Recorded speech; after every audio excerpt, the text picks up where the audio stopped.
সুপ্রিয় দর্শক মণ্ডলী, এই যে যশোরের কান্না ভবদাহ, এটি যদিও মানুষের কান্না বা এখানে যে জলসীমার নিচে অনেক সময় মানুষ বাস করে বা এখানে মাছ ছাড়া অন্য কোনো কৃষি উৎপাদন হয় না, এখানে মানুষের আহাজারি ছাড়া তেমন কিছুই অর্থনৈতিক উপযোগ নেই। তারপরেও এখানে দেখতে আসে প্রতিদিন দর্শনার্থী।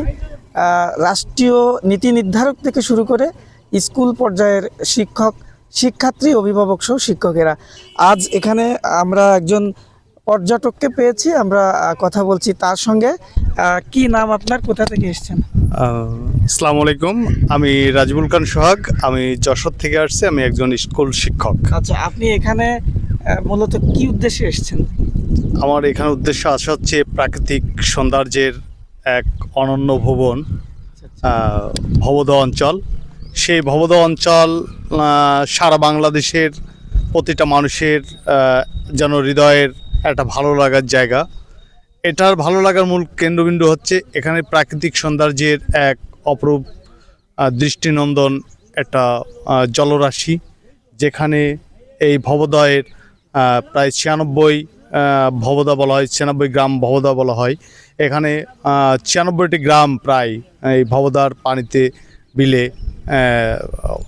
তলিয়ে যায়। সেই ভবদহ অঞ্চলটা এমন একটা অপার সৌন্দর্যের একটা জায়গা, যেখানে না আসলে বোঝা যাবে না যে এটা অত্যন্ত কত নিদারুণভাবে সুগঠিত।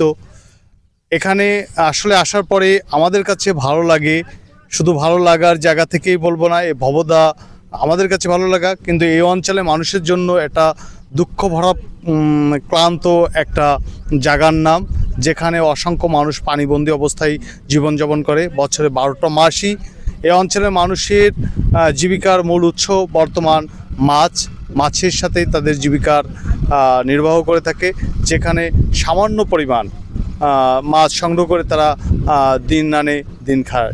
কিন্তু আসলে সব মিলে এখানে প্রয়োজন ছিল এই ভবদহ পানি যদি সঠিকভাবে সরকারি উদ্যোগে ভালোভাবে নিষ্কাশন ব্যবস্থা থাকতো, এই নদী খনন করে যদি পানিটাকে নিষ্কাশন ব্যবস্থার সুবিধা হতো, তাহলে আমার মনে হয় সারা বাংলাদেশের এই ভবদহ অঞ্চল থাকতো ধান এবং ধানের জন্য সবথেকে কাঙ্ক্ষিত ফসল এই ভবদহ থেকেই পাওয়া যেত। কারণ এখানকার মানুষ এখনও বলে থাকে এই ভবদহ বিলে অসংখ্য যে পরিমাণে ধান উৎপাদন হতো, বাংলাদেশের রেকর্ড সীমা সেটার ছাড়িয়ে যেত। এখন আমার এই অঞ্চলের মানুষকে বাঁচানোর তাগিদে, এই অঞ্চলের মানুষকে এই দুর্দশা থেকে লাঘব করার জন্য প্রয়োজন আমাদের এই ভবদহ খনন।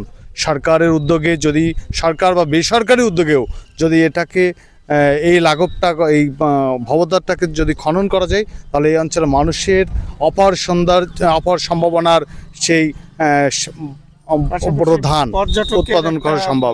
এবং অবশ্যই যদি খনন করা হয়, এখানে এই নদীতে পানির পরিমাণ যদি আরও দ্বিগুণ 4 গুণ পরিমাণ বেড়ে যায়, তাহলে পর্যটক শুধু এ দেশ থেকে নয়, আমাদের বহির্বিশ্ব ইউরোপ বড় বড় দেশ থেকেও এদেশে আগত পর্যটক এর অপার সম্ভাবনা দেখার জন্য অবশ্যই আসবে।